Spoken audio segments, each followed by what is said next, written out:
Hey, what's up? This is Ricardo, and in this video I'll show you how to remove the LED circuit board on a Dell Inspiron 7572. If you're looking for parts for this laptop, go to our website and use this coupon for a 5% off discount.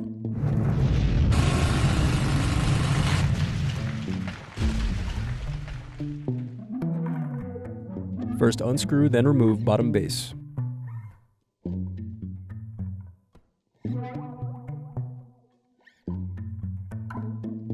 Then unscrew and remove battery. Then disconnect and remove LED circuit board. Thanks for watching. Don't forget to like and subscribe if you enjoyed this video. And if you need more, check out this playlist to watch other tutorials for your laptop. You can also click here to find parts for your laptop at partspeople.com.